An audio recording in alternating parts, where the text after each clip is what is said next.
All right, welcome everybody. Happy afternoon. This panel is 7A, Monstrous Consumption and Monstrous Identities. I am not Cecilia. My name is Avalon Manley, and I'm going to be your moderator this afternoon. And it is my pleasure to introduce first Kacee Cooper of the University of Georgia. Kacee Cooper is a second-year doctoral student at the University of Georgia in the Language and Literacy Education program. Her research explores feminism in horror with a focus on how female rage is depicted in young adult horror fiction. She will be presenting her paper, Consuming Rage, Carrie's Violence as a Byproduct of Her Treatment. Hi, we're gonna talk a little bit about feminine rage.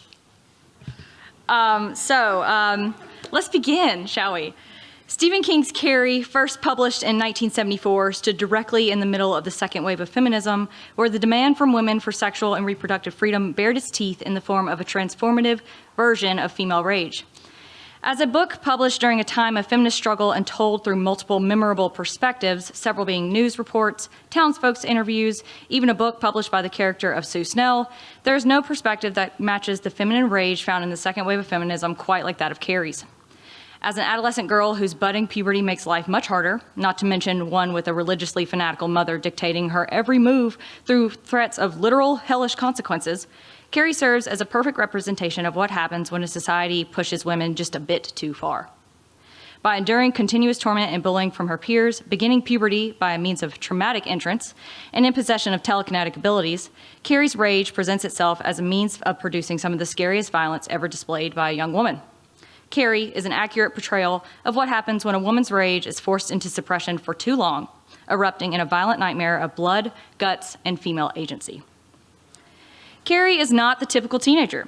She is often bullied due to her appearance and shy, awkward nature. Her mother is a religious zealot that inflicts abuse on Carrie because of her twisted understandings of religion, atonement, and sin, and she has not developed a sense of social skills that allow her to successfully navigate high school. In addition to that, Carrie has the ability to move things with her mind, especially when she is in extreme states of emotion. After facing abhorrent cruelty at the hands of other young girls in the novel, as well as the abuse she faces from her mother, Carrie's consumption of violence begins. Through analyzing the manner in which Carrie obtains agency, I intend to answer the question of how ostracized female characters in horror novels establish agency and a voice through consumption of violent acts. And what does this reveal about power, agency, and agency within horror fiction? Prasad argues, quote, the feminist tradition in gender studies emerged largely out of the widespread concern with the invisibility and exploitation of women over the past several centuries, end quote. This research, being grounded in feminist theory, helps to illustrate the ways in which the character of Carrie White is a direct representation of the different ways women are often forced to be invisible or exploited under the conditions of a patriarchal system. Ferguson and Smith's definition of patriarchy, defining it as, quote, the systematic domination of women by men that is achieved, sustained, and reproduced primarily through the male control of economic, social, and cultural institutions, provides context for why Carrie is so ostracized by her peers, especially at the onset of menstruation. More specifically, when analyzing literature through a feminist lens, Prasad explains that, quote, feminists engage in a close reading of these texts, looking not so much for embedded meanings and images as for gendered identities and codes that appear between the constantly shifting binary oppositions that form the backbone of any text, end quote. When analyzing scenes from the novel using a feminist theory lens, it allows readers the opportunity to gather insight on certain systems of oppression, on the basis of gender, power, and otherness. In her article, Nsaka argues that, quote, feminist theory explores how systems of power and oppression interact. The feminist theory can be used to analyze women's social experiences with gender subordination, oppression, and gender inequality, and to identify remedies to these gender-specific discrimination issues, end quote. Moreover, feminist inquiry asks questions regarding the ways organizational structures, discourses, and everyday interactions are gendered in ways that create and sustain patriarchal power relations, as well as questioning the different strategies women can use to navigate and resist these systemic structures. Because she is unable to hide what is considered abject, as in something that disrupts the norms of society and what is considered unclean, her ostracization only strengthens as a result of her starting her period, something that women are taught at a young age they should be ashamed of and must hide at all costs. Because she is a young woman and because she is menstruating and unable to hide it like other girls, Carrie is further pushed into the margins of society, rendering her as the other, an oppressed figure within a patriarchal society that expects young women and girls to hide the abject parts of themselves.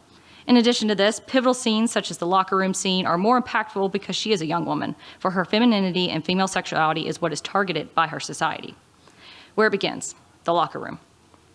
At the beginning of the novel, readers get a difficult-to-read example of her bullying in the form of the infamous shower scene. Within this scene, Carrie starts her period for the first time while taking a shower. The text states, period. The cat call came first from Chris Hargensen. It struck the tiled walls, rebounded, and struck again. Sue Snell gasped laughter from her nose and felt an odd, vexing mixture of hate, revulsion, exasperation, and pity. She just looked so dumb, standing there, not knowing what was going on. God, you'd think she never, period. It was becoming a chant, an incantation. Someone in the background, perhaps Hargeson again, Sue couldn't tell in the jungle of echoes, was yelling, plug it up, with a hoarse, uninhibited abandon. Period, period, period. Carrie stood dumbly in the center of a forming circle, water rolling from her skin in beads.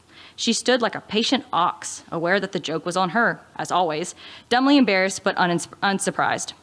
Sue felt welling disgust at the first dark drops of menstrual blood struck the tile in dime-sized drops. For God's sakes, Carrie, you got your period, she cried. Clean yourself up, end quote. Following this newfound experience, Carrie emerges from the shower screaming that she is dying, rendering her the victim of cruel mocking as the other girls in the locker room scream, plug it up, as they throw sanitary napkins and tampons at her. Because she is unable to hide what is considered abject, her ostracization only strengthens as a result of her starting her period. Carrie, running out of the shower, covered in her own menstrual blood and screaming that she is dying, directly opposes this societal expectation for young women. Through this experience, Carrie's womanly body is now considered abject because of her inability to hide it. Byall explains the situation when they argue, quote, the experience of repressing natural features of the female body contributes to the idea that femininity is monstrous. In Stephen King's Carrie, the titular character suffers from insidious trauma due to her peers and her mother abusing her as they see her as abject, which leads her to internalization of misogynistic ideas concerning the female body.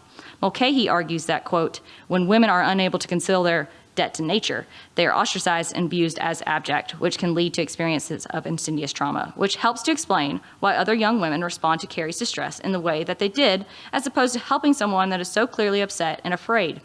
Instead of providing guidance or comfort, the other young women present literally chastise her for her reaction to this natural experience and further push her into social isolation.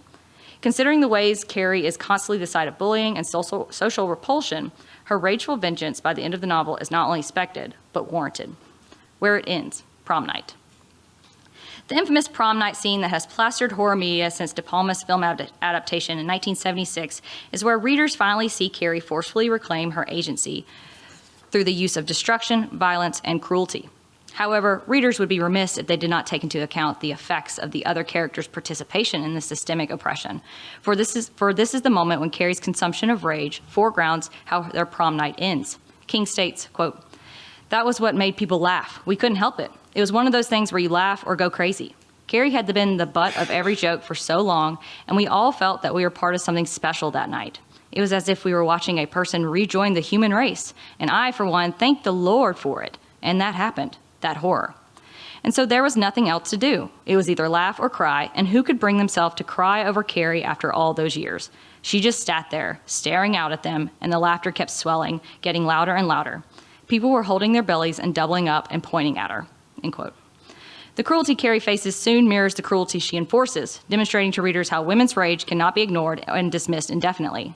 Despite being a social outcast, Carrie's ability to use her powers in the form of vengeance at the prom is when readers finally see Carrie go from the bullied victim to the powerful woman as she gains her voice and a sense of agency through violence. Byall speaks to this when they say, quote, what sets Carrie apart from the others are her supernatural abilities as well as her body as a source of transformation. Carrie White's telekinetic power acts for her when she cannot. Made powerless by her mother's abuse in the form of religious fervor and tormented by her peers, she finds new agency in her mental capabilities. End quote. Carrie, using her powers in order to find a sense of agency and a voice for her own, serves as a representation of empowerment that could be found within horror literature. When Carrie realizes the extent of her power, King states, quote, it was time to teach them a lesson, time to show them a thing or two. She giggled hysterically. It was one of Mama's pet phrases. There was the sprinkler system. She could turn it on easily.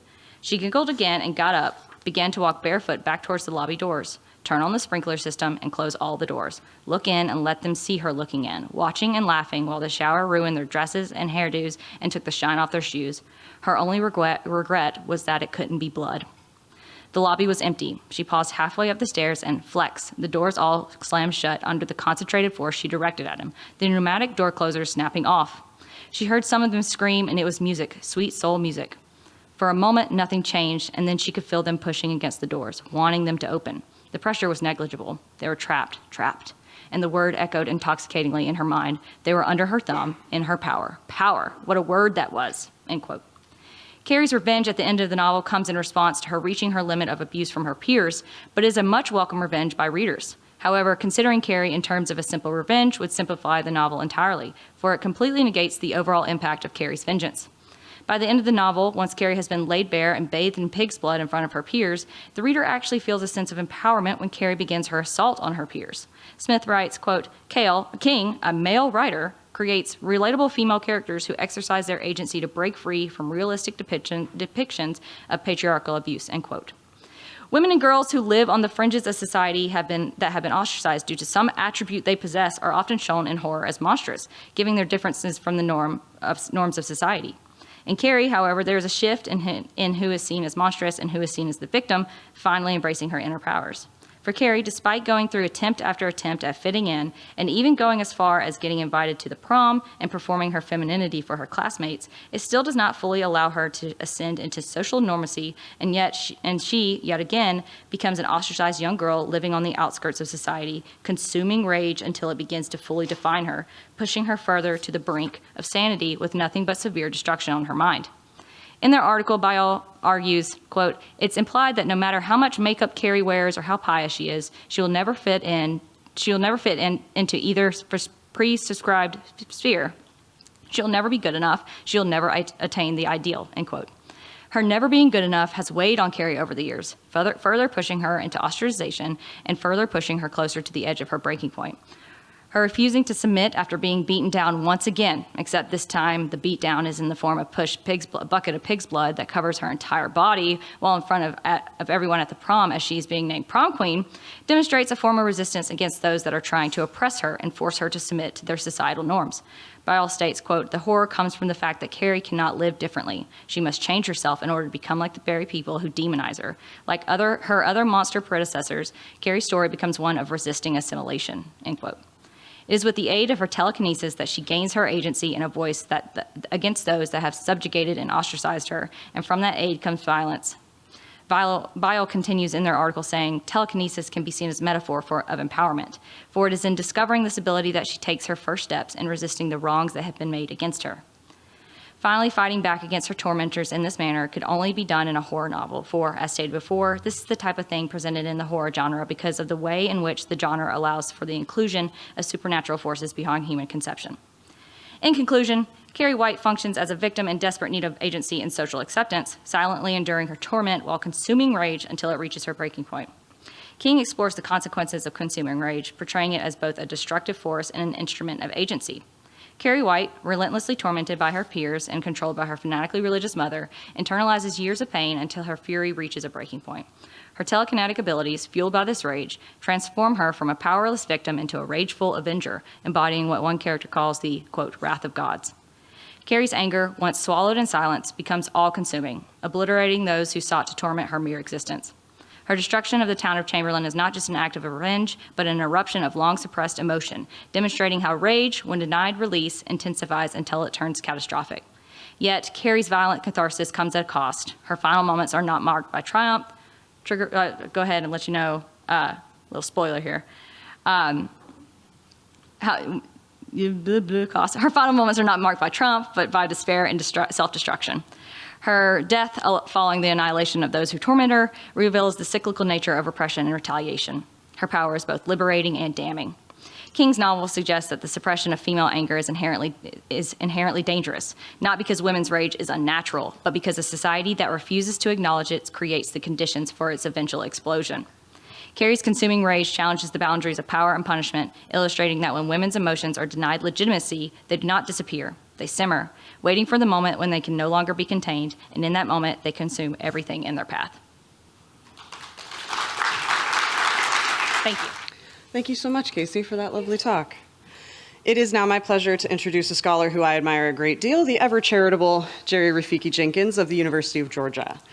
He is the Assistant Director of the Institute for African American Studies at the University of Georgia. He is the author of Anti-Blackness and Human Monstrosity in Black American Horror Fiction from 2024, and The Paradox of Blackness in African American Vampire Fiction in 2019.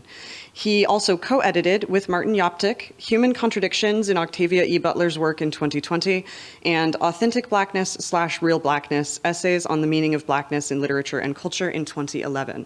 He will be presenting his paper Vampiric Consumption and Anti-Black Fat Phobia in Monica Jackson's The Ultimate Diet. Okay, y'all got to hold the clapping and stuff because you may hear this. You'd be like, why did y'all bring him here? But anyways, well, thank you all for showing up. I would like to begin by acknowledging that this paper is a rough draft of an article that I am co-writing with Dr. Deanna Daniels, who sits right there. So, who has presented a paper at this conference? If you have not, it was great. So this paper is basically represents my early thoughts on the text, and when I collaborate with Dr. Daniels, she's definitely going to improve it because she's way smarter than me. So, with that said, let's begin. Published in 2004 as the opening story of Dark Thirst, the first anthology of vampire short fiction written exclusively by African-American writers, Monica Jackson's The Ultimate Diet, is a dark comedic first-person narrative about why Kacee, a self-described fat black computer programmer, became a vampire. Kacee's desire to become a vampire is fueled by her desire to end her loneliness, a loneliness she attributes to her race, class, and weight. Although Kacee and Jelly, her 300-pound friend from high school and programming co-worker, have nice homes and healthy incomes, they both agree that if they were living in the projects where they grew up as quote-unquote run-of-the-mill fat black girls, they would be, quote, getting fucked, maybe by low-life, no-working dependent losers, but we at least be getting some, unquote. While Jelly believes that the solution to their loneliness is exercising and eating healthy meals, Kacee puts her faith in dieting. However, Keisha's faith in dieting is destroyed when she gets a new neighbor. Kacee describes Sophia, the new neighbor, as, quote, one of those skinny little hoes with big tits and a round African ass that filled me with envy, unquote. After a week on her new diet and watching Sophia eat whatever she wanted and have sex with whomever she desired, Kacee decides to stop by Sophia's apartment to discover her secret. Sophia's secret is that she is a resurrection vampire from an ancient kingdom in Eastern Africa. That is to say, Sophia had to die and be reborn as a vampire to become a black woman who is desired by all. Although Kacee does not want to die, she believes that becoming a vampire is the only way to guarantee that her, quote unquote, heaven is going to be here and now, unquote, a heaven where she is fucking, sucking, and gorging for eternity. Jackson's story engages in a discussion of vampirism that has not been considered in critical examinations of vampire fiction, the relationship between vampire consumption and anti-black fat phobia. In Fearing the Black Body, The Racial Origins of Fat Phobia, Sabrina String argues that America's fear of the imagined fat black woman and fetish for feltness are partly the result of the growth of the transatlantic slave trade and the spread of Christian Protestantism. According to Strings, while slavery's racial rhetoric linked fatness to greedy Africans, Protestant discourse suggested that overeating was ungodly. I argue that Keisha's consumption practices before and after becoming a vampire portray vampiric consumption, which can be defined as an ingestion practice that a culture deems exploitive and taboo, as an effective tool in helping black women overcome the obstacles to social and sexual happiness erected by the anti-black phobia operating at the dawn of the 21st century. As portrayed in the first two paragraphs of Ultimate Diet, Keisha's overeating prior to becoming a vampire was an attempt at achieving euphoric sexual and religious experience. Quote, it was almost midnight. I wrapped my mouth around the pizza, the doughy crust mingling with the tart sauce and salty, melty cheese sliding over my tongue. Then the roof of my mouth hit the spicy pepperoni, the tangy sausage, and the meaty hamburger, and I rolled it all over my taste bud, my teeth working gooey goodness. It was something like sex, the sensation building to the point where you can't let it go. I was in pizza hall heaven. This was as close to nirvana as I got, unquote. As expressed by this passage, the sexual and religious euphoria that the pre-vampiric Kacee received from overeating also functions as an act of self-harm. What makes Keisha's overeating harmful has little to do with health concerns. Rather, the harm is engaging in a consumption practice that does not produce the desired social results. Indeed, Keisha's pre-vampiric overeating did not get rid of her loneliness or help her professionally, as she reveals in her angry and painful response to Jelly's claims that, quote unquote, looks mean nothing. Yeah, looks don't matter, I said, my tone dripping with sarcasm. That's why you didn't get that promotion you deserve. That's why people stared through you as if you were invisible. That's why I know you get disrespected every day in subtle ways just like I do. You got no man, you have no man, and never will have a man unless you feel like supporting some sorry-ass piece of one in return for a little bit of dick he throws you. You're lonely, ugly, and as worthless in the eyes as the world as worthless in the eyes of the world as I am. And you know why?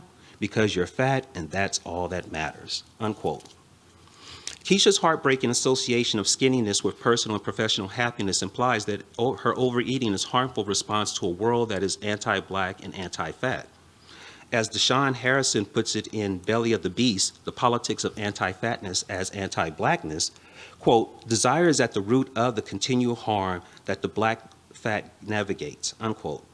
In other words, although the popular conception of desirability operating at the beginning of the 21st century is shaped by anti-black phobia, Keisha does not adopt a new notion of desirability, but reinforces the one that is responsible for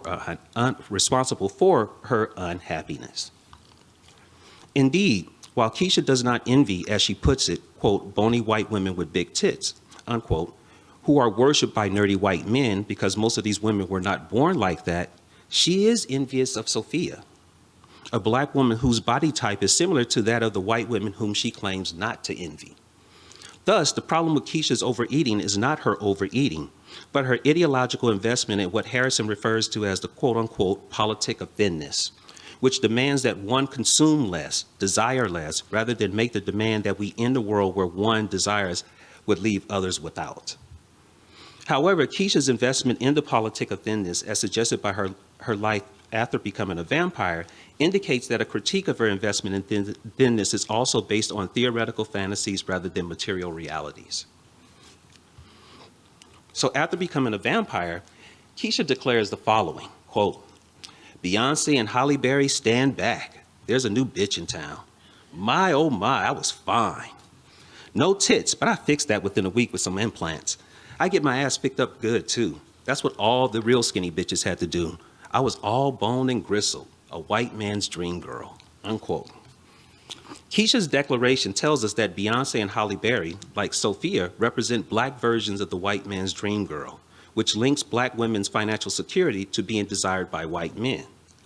In addition to implying that being desired by black men will not lead black women to financial security, Keisha's declaration also references a specific group of white men whose desires determine female beauty that is economically rewarded in the U.S., the white corporate elites, or who she calls, quote unquote, the gray dickheads. Moreover, as Keisha suggests in her critique of Jelly's identification of Sophia as evil, to get the rewards for being a white man's dream girl, one must also adopt gray dickhead thinking.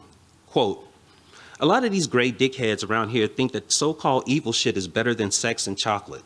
So what the fuck is evil? Let the cream rise, the strong prosper, and the economy grow.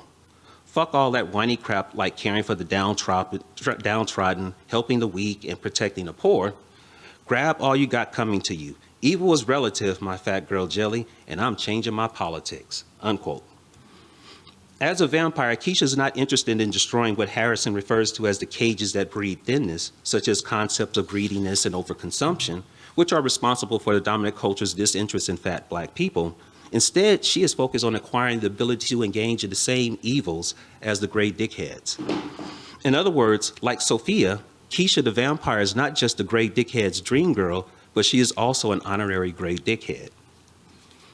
Keisha's adoption of gray dickhead thinking highlights the fact that overeating and overconsumption is not inherently positive or negative in jest in practice, given that a vampire can overeat and still be a gray dickhead's dream girl. Indeed, Keisha learns that vampiric consumption, ingested practices that a culture deems exploitive and taboo, is a morally relative practice, a practice whose good or evil status depends on the results it provides for an individual or group. Thus, in the world of anti-black fat phobia, Keisha the vampire's overconsumption of human blood and body parts is moral, while Keisha the human's overconsumption of food is immoral.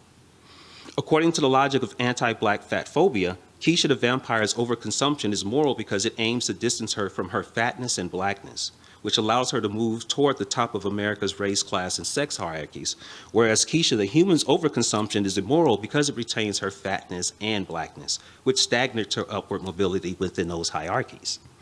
Because of the relative nature of beauty and evil, Kacee's adoption of gray dickhead thinking is not guided by the belief that such thinking represents an accurate assessment of the human condition, but by the belief that such thinking will allow her to enjoy her heaven on earth.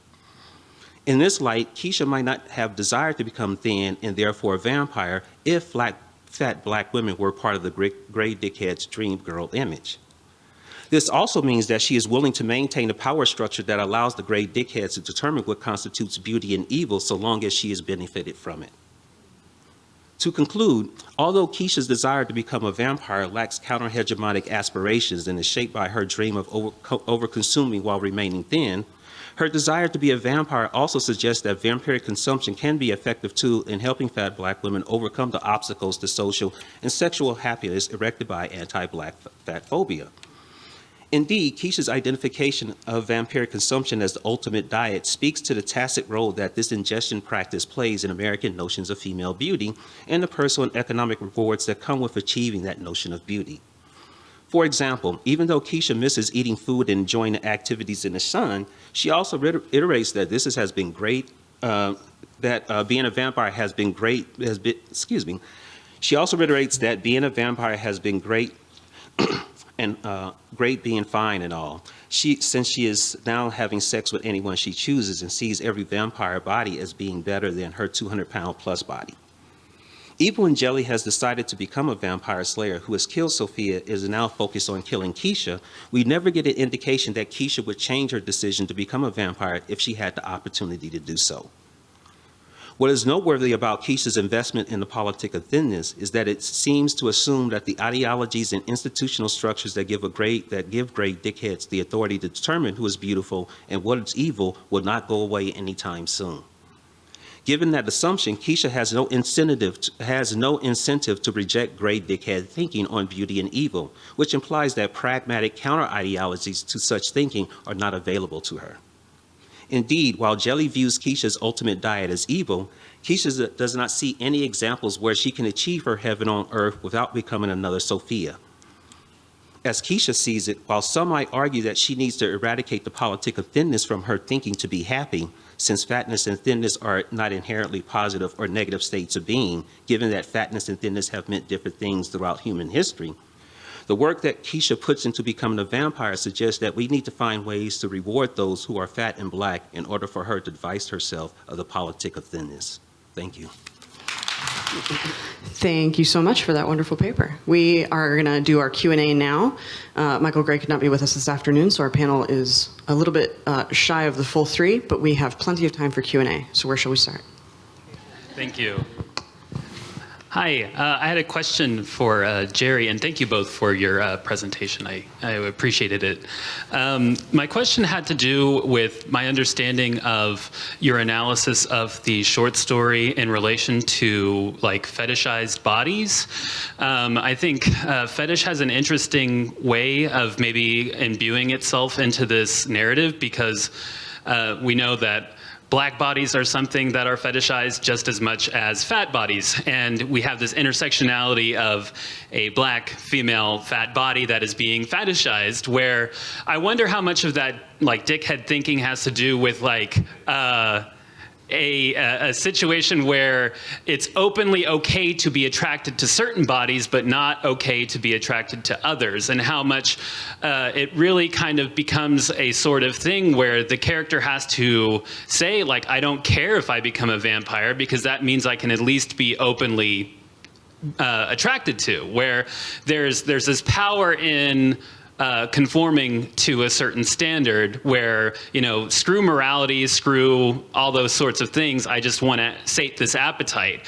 But so much of it also has to do with the kind of taboo of fetish, where the taboo of fetish exists, but also we're putting out the taboo of conforming to normal sexuality So I was curious on your thoughts of fetish and the sword story. Again, I haven't read it myself, but it sounded to me like something that might be there.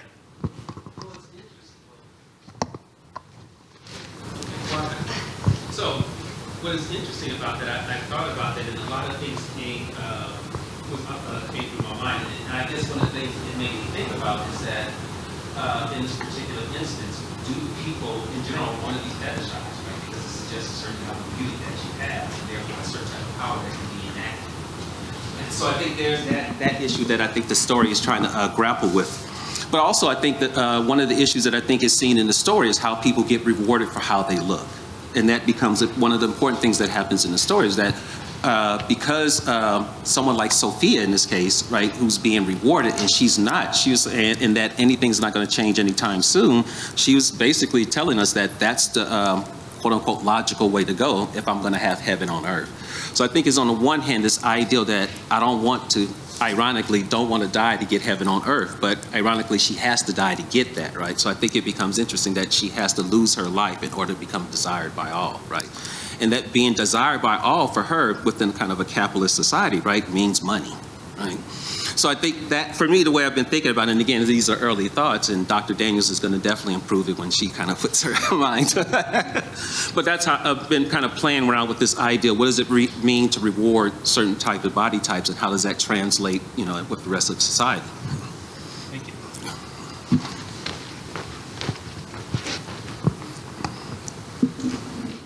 Hi. Thank you for both of the great papers, but this just came to me as you were talking just now, especially because she's a resurrection vampire, right, where she has to go through a horrific process to get to that. And immediately after she does, which includes literally turning to slop on the floor, she realizes she's still got to fix some things. Right. And so I'm wondering, and I really want to compare her to Stack, right? Mm-hmm. When we're talking about resurrection vampires, what does it mean for the viability of freedom? Because her real desire is to eat at will. Yeah. Whatever she wants, right? And receive pleasure, whatever she wants. So it's not simply just about the body, right? That's really important. But that's secondary to her desire to be free. Yes. And to look for freedom. Heaven on earth is a type of utopic freedom that she's looking for, that she's not allowed to have because certain bodies can't eat what they want at will, right? So can you talk about that? And do you see those connections, or am I going left field here? Oh, no, you're right on. And actually, this whole notion I like that you brought up, that freedom. And I guess the question becomes the politic of freedom. Can freedom be, I guess, for lack of a better word, moralized? Is there such thing as bad freedom, right? In the sense of how she's desiring it. And in the end, does it really bring her does it really get her the things that she wants? And so I think that becomes interesting, that looking at a practice that delivers things that you want versus engaging in a practice that doesn't, right? And so if you're looking for freedom and you engage in a practice that doesn't give you freedom, then one would say that that's kind of crazy, right? So I think her choosing to be vampiric, I think, makes logical sense, but it makes only logical sense within this kind of anti-black capitalist society, right? Outside of that, it wouldn't make any sense, right? So I think one of the things that you point out, I think, is brilliant, is like, is all freedom good?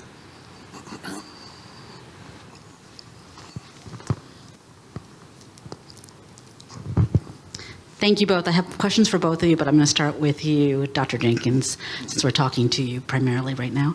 I'm used to the transmutation of the body as an advantage of a vampiric transformation, but the idea that race is also going to be transmuted is very upsetting to me in this. And it's not enough because she's still involved in body modification because she needs to have implants. So she's not done. This ultimate diet is not enough for her. And I'm wondering if you're going to talk about that as you develop this article into a publication, and also the fact that the celebration of so-called fatness is part of a lot of African cultures, including in Ethiopia, which we normally associate with the thinnest tribe. So if you could say more on that, and then I have a question for Kacee. I think you hit it on the button. I don't. It is. One of the things I think about is that thinking about it from a historical perspective, like in various cultural places, right? Fatness and thinness operate in these very different ways, right? And again, they could be either positive or negative or just seen as a norm, right? Just the norm, if you will. So I think that's interesting that, and I think this is something kind of what Deanna was saying, is that she's constantly has to kind of constantly improve I'm going to put that in quotations, improve herself in order to achieve this. So at some point you wondered, like, when will she ever stop, right? Can she ever stop, right? And given that the fact that beauty itself is constantly changing and emerging. So what happens if the great dickheads are not in power? Right? Then if somebody else is another group that's in power, right, that means that she may have to pursue other forms of body modification to achieve the beauty that she wants. So again, it gets to this interesting thing of freedom, that this freedom is this thing that is constantly sought for, but the question is, will it ever be achieved? So that's one of the things, but I think Dr. Daniels, and I have to put it on her, I think she's going to develop that part more in our discussion. Hi, thank you guys for two really great papers. I had a question for Kacee. With regards to like this notion of consuming rage, I think it's interesting because like typically the notion of rage as this emotion is something that is experienced and then, you know, expelled. So in order to consume it, like the interior, exterior, outside in seems really interesting. So I was wondering how you are sort of approaching that. And you mentioned affect. So the Kristeva notion of like, when I think of that, like swallowing rage, you know, and also swallowing bile or puke when you're kind of refusing, how these sorts of ideas might play out as you develop this project. Absolutely. I love that you correlate the grotesqueness of object theory with that swallowing. It's great. I love that connection that you made. But essentially, when I came to think about consuming rage, the concept of like, you're going to eat your own words kept coming to me, and what that means. And typically when we do eat our own words, it's because we cannot, or we are not in a position to say something back, right? We cannot retaliate in whatever way. And I kept thinking with Carrie, she was constantly put in a position where she had to consume that rage or perhaps eat her own words. And I think, similar to what you were saying, that expression of rage is often cause and effect, right? You see something that enrages you and you respond to it with rage. However, with Carrie, because her agency is not always there or always present or strong, she does not necessarily have the ability to always fight back or retaliate in the way that she deems appropriate, and of course until the prom scene, right? If that answers your question.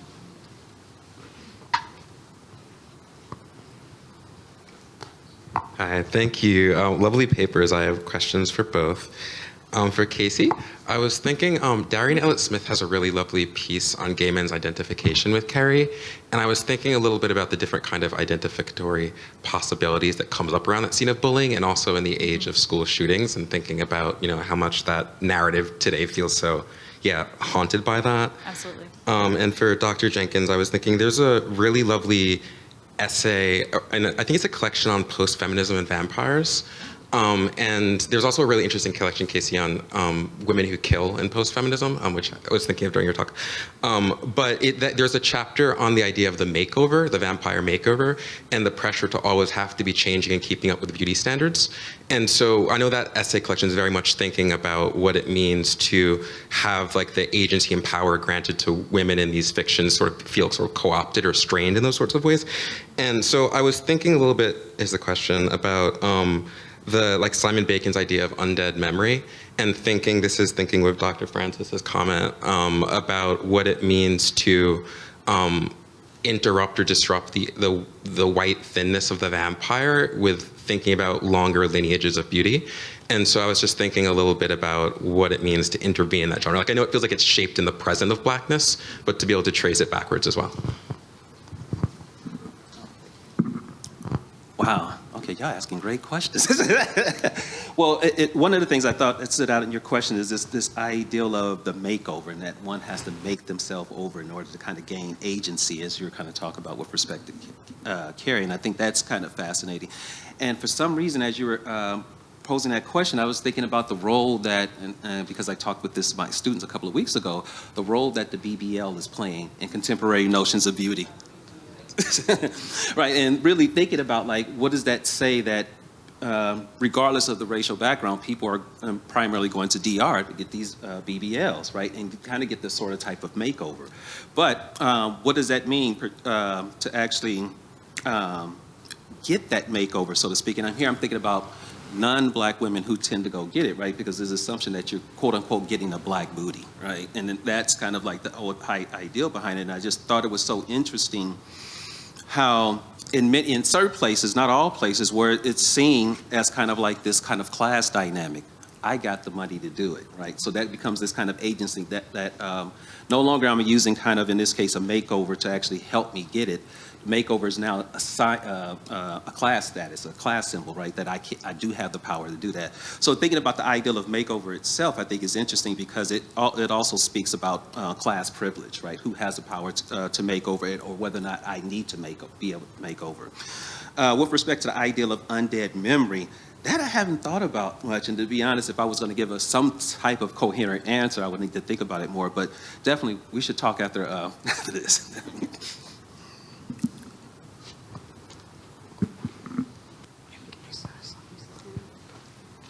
Sorry, I'm not ignoring anyone on purpose. I'm just bad at feedback. Thanks. Hi, thanks so much. My question's for Rafiki. One of the things that really struck me with the story, which is a lot of fun, you know, we get a lot of monster conversion kind of narratives that are a curse and you know, this moment of horror. And Keisha's really eager about this. Yeah. Seems pretty happy about it, you know. And so I'm wondering, you know, I realized some of the problematic dynamics of her body having been quote unquote perfected and yet still needing more work to suit the socially constructed ideals, what have you. But what do you think about the kind of joy of it, the desire to become this monstrous being without the sort of, you know, burden of it being some evil curse that will force upon her a hunger or something like that? The hunger is pre-existing in a sense, right? So I'm just wondering if you talk sort of about her eagerness and joy. Well, that is interesting. Well, I think the eagerness and joy is on these very personal human things, right? Loneliness, right? Who wants to be lonely, right? I want companionship, right? But the way, again, it's thought about in our society, right, that her body type is not going to get her the companionship that she wants, right? So I think the eagerness is definitely, as you say, that hunger and eagerness is already there, produced by, you know, kind of societal dictates. But then at the same time, your question made me think about the politics of passing, right? In the sense that in many ways, as one scholar friend of mine told me, he says, well, we're all passing on some level. Right? Whether we're passing as, you know, male, female, academic, et cetera, whatever the case may be. But the ideal is nevertheless is that even for me, sometimes when I go to class, I say, well, let me put on my performance face. Right? Because I know that the face I'm about to put on is not the same person who was outside the door just a few seconds ago. Right? So I think the ideal of self is this. The desire for conversion is in many ways this kind of desire to pass, and I guess the question is, to pass for what? And I think that becomes at the heart of Keisha's question. And again, not to always put this on Dr. Daniels, but Dr. Daniels, with her insights, is going to really improve what I've just said today. All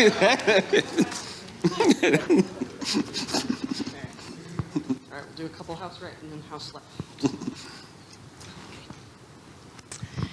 Hi, thank you so much. I was so excited to hear these papers together, just because I just love how papers that are maybe not that similar start to thrum together, you know, with resonances. And I guess what I was thinking is blood in this case, because of course vampire stories are about blood, and blood means a specific thing, but in Carrie, it means it's like female shame, right? Mm-hmm. In a similar way that hunger is female shame, right? And I think like this sort of ideology of thinness is so much about, you know, rewarding women for a reduction of all appetites, right? We are supposed to reduce our appetites and be, I don't know, show self-restraint, that means a good woman.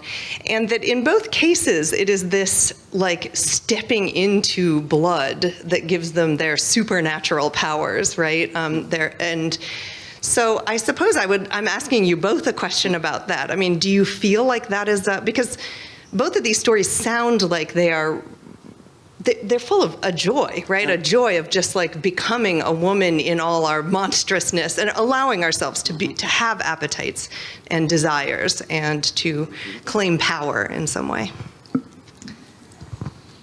So both of you. Absolutely. Thank you so much for that. What I found myself really loving about Carrie in particular is that joy, right? And so she's like, all right, fuck it. You're going to make me a monster. I'm going to be a monster. And I thought that was very profound, especially for a young woman. And essentially with regards to like blood and menstruation and things like that, as women or people that menstruate that are told to hide it because it is seen as gross or whatever, right? I thought that was also very empowering too, is the fact that this thing that she's supposed to be hiding now actually kind of doesn't lead to, but is directly correlated to her empowerment. And I think that when we look at characters like Carrie, we have to understand that her sense of empowerment also comes from a sense of subjugation, right? Or ostracization. And if it wasn't for those things, she would not achieve the level of empowerment that she eventually gains. Now, of course, some would argue that killing all your bullies in a high school gym at prom is not empowerment, but I would say for, yeah, I don't know if anyone outside this room would right, exactly. Yeah, exactly. But I think it's important to note that it was through these things that are deemed as disgusting that such a level of empowerment and agency is accessed, if that answers your question. Hopefully I can kind of piggyback on that, is this ideal that, well, it's interesting because Jelly and Keisha have different ways of viewing the consumption of blood. Jelly sees it as evil, right? And that's inspired mostly kind of like her Christian way of thinking. Whereas Keisha's like, no, this is not evil, right? And in fact, the narrative tells us that the consumption of blood actually is more beneficial than the consumption of human food, right? Because you can consume food and still achieve that desired body type that gets rewarded. Right, so in this instance, the consumption of blood is like, oh, that's good, right? I don't have to even eat food anymore, and right, and be so fearful of getting fat, right? That's her whole thing, right? So I think it's interesting that Keisha sees the consumption of blood in the way the society is structured. She's saying, oh, this is a good thing. This is not necessarily to look at the monster, and in fact, it seems to suggest that the real monsters are not the vampires. That I think is very interesting. There's one more house left, right? No? Okay.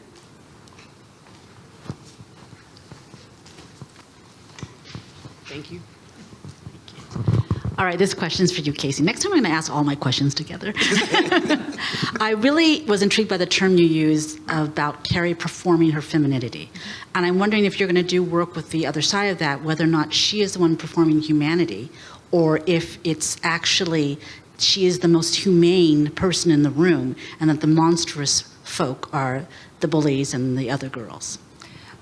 So this piece is from a larger piece similar to Dr. Jenkins, where I'm talking, so I come from an education background, and I want to discuss the ways that the pedagogical opportunities, and specifically talking about monstrosity. And I think you have to talk about the humanizing ways of Carrie, right, and who is the monster and who is not the monster. And specifically when I discussed that performing femininity, that was in reference to like, she has done all the things she's supposed to do as a girl, and yet it was not enough, right? And then, of course, who becomes the monster or who maintains monstrosity?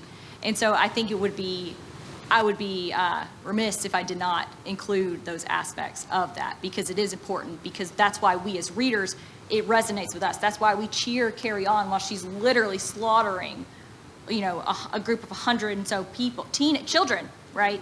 And I think it's important to note, like, why do we feel that way? Because who is the humane person, or who has had their humanity ripped away from them? And who is the monster, and who is performing that monstrosity? All right. I have a question, too, that is going to burn a hole in my pocket if I don't ask it. But both of your presentations have me thinking about that Naomi Wolf quote, that a culture fixated on thinness is quietly mad, and that a quietly mad populace is a tractable one. And I was wondering what both of your reads are on tractability in our characters. Oh, I would love to begin, if that's okay. I think it's important to note here, because I was glad that I get the opportunity to bring this up, that in the novel, in Stephen King's novel, Carrie is described as fat, right? She's often described and also compared to things like an ox, right? Very animalistic imagery being pushed onto her. And so I think what De Palma's film did, I don't want to say incorrectly, but maybe I don't necessarily agree with, is that Sissy Spacek is beautiful, right? She's a beautiful person, or a conventionally beautiful person, and she's supposed to be portraying this character who's not beautiful, right? And when considering all the social norms of what is beauty, of course, right? The normative understanding of beauty. And so I think in regards to that quote, it's difficult for me to see a character like Carrie and assume all of her worth based on how she looks. And I think that attractiveness is often associated with one's worth. If you are whatever is deemed unattractive, therefore you are less worthy of kindness or opportunity or whatever the case may be. And I think that with Carrie in particular, we see that very much so in the book. Not necessarily in the film, because like I said, in the film there's some things that kind of are different, like the relationship with her and her prom date, they like kiss in De Palma's film. It's not as romantic in the book. So I think in terms of attractiveness, it's important to note that what the text is saying and how that can be, the meaning can be made from the reader. Hopefully that answers your question, at least a little bit. And the way I've been thinking about attractiveness since now reading it out and hearing everyone's comments, I've been thinking more of like, being that it's, there's like no single definition of what constitutes that, then I guess the question becomes, how do we as a society, because we all participate in this, how do we get these certain images of attractiveness there? And then more importantly, the rewarding of that attractiveness, right? Because that's what perpetuates it, right? If you're not being rewarded for it, there's no incentive to kind of pursue it, right? But if you're being rewarded and you're seeing others being rewarded, how do we expect for someone, particularly who's, let's say, coming out of a working class society or a position such as Kacee, right? She's coming out of the projects, right? And she's like, I don't want to go back to the projects now that I'm computer programmed, but at the same time, I want to be able to not only keep the status, but move up and also, get some love, as she say. I'm not using the words that she used, but but nevertheless, I think that the politics of attractiveness, I think what Kacee is doing is saying, well, you can't get mad at me in choosing this notion of attractiveness. We need to get mad at ourselves for actually promoting it in the first place, right? So I think what the story does is actually telling the reader to look at ourselves and be accountable for the ways in which we contributed to this image of beauty in America, and at the same time, how we help to reward that. So that's at least the way I'm kind of thinking of it right now. But again, I have to always say, Dr. Daniels is going to improve this. A lot of pressure, just so much pressure. So you might have already answered this, but I'm just thinking. I mean, the way I approach, or the way I think of monster tales, oftentimes is they're cautionary tales. Now, who they're cautionary for is shifts. But if you could, if you can speak to how if you see a cautionary tale here, and if so, for whom? Is this for me? So I would say this is a cautionary tale, not necessarily for a single person, but maybe for society. I mentioned it briefly, but situations like Carrie, or like her experiences, right, are at the result of continuous suppression from a larger dominant group, okay? And so this is a cautionary tale for those that I would say, continue to oppress and suppress groups of people. Because now, could this actually happen? I mean, I don't know everything about everything, but I would probably say no, likely say no. However, this is, I think, an example of this is what happens when you push people too far, right? So maybe don't do that.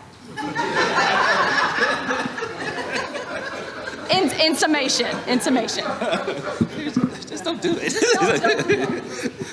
I don't even know if I can follow up with that. Goes as well, but I do think that in the case of Ultimate Diet, I think there is a tale, and I think there is a tale, particularly looking for Black women to kind of appreciate themselves, right, and not to look to these other ways of being that kind of privileges a certain type of aesthetic about what it means to be a beautiful person, right? That sounds cliche, in many ways, but I think the story is really speaking to that.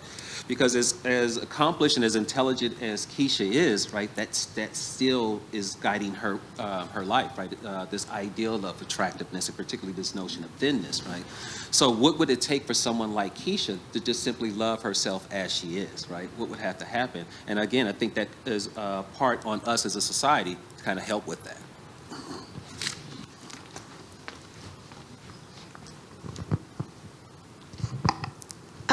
Yeah, thank you both so much for your papers. I think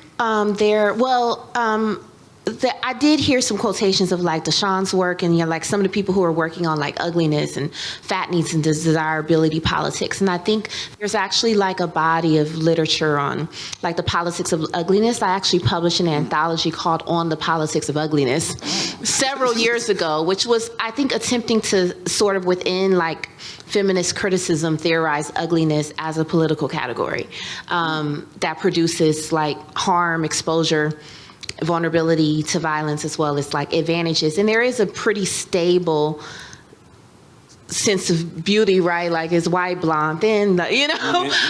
And that also intersects also with like the theorization of the human. So one thing that really struck me in one of the passages you read was when Sue was like, we felt like we were seeing her join the human race. And I just really would love for you to revisit and like dig into that. You know, there's something about that. There's something there, you know, in terms of especially thinking more about, and I'm sure it's in, you know, this is part of a larger work, but thinking more about Carrie's fatness, right? Because so much of our visual memory of this text is shaped by the film, you know, even if you've read the book, you might not see her that way. But like thinking about it in conversation with the human and also thinking about the girls. Like, how are the girls and the girls who are bullying her triangulated into like the politics of ugliness and desirability and patriarchy, to where, you know, like I love the taking the joy and the glory and the catharsis of her killing them all and that feeling like an agential moment. But, you know, I think we could go even further, you know, like, you know, her joy, is that also a joy in her embracing her non-humanity that's been denied her, right? And I feel like that is kind of similar also to Keisha, like there's not this mourning for the loss of the human when she becomes the monster, because I already wasn't admitted to the category of the human, right? Exactly. So, you know, I think those are both some things to think about. Oh, yeah. Oh, definitely.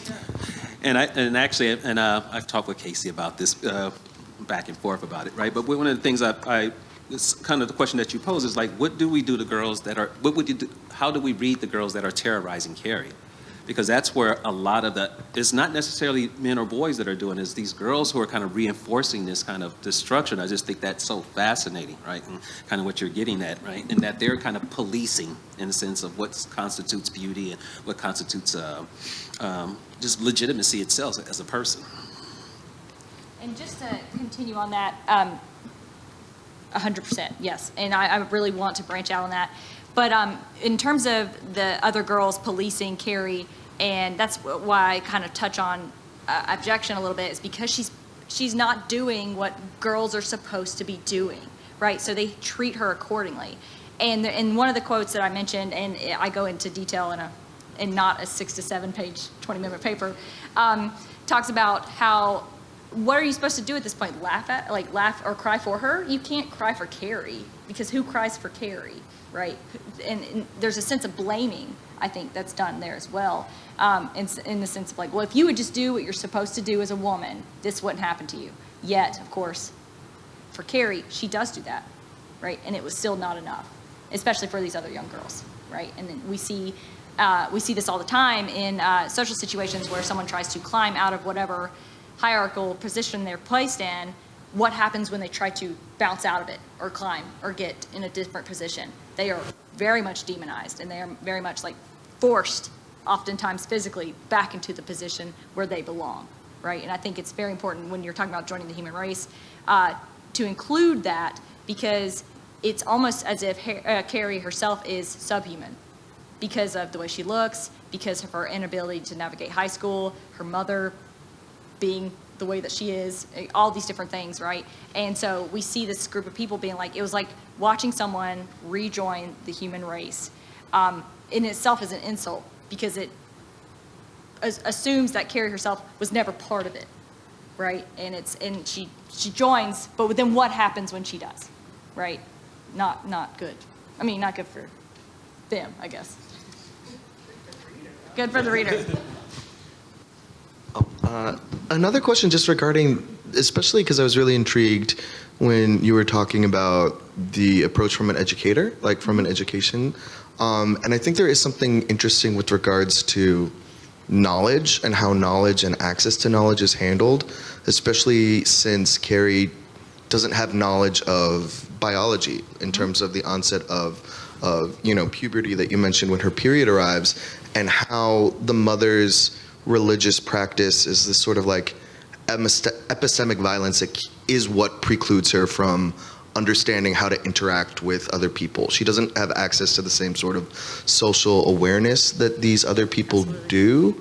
And even in terms of understanding what a woman should be or how a woman should act, Carrie's mom has a very different version of what that looks like. She does.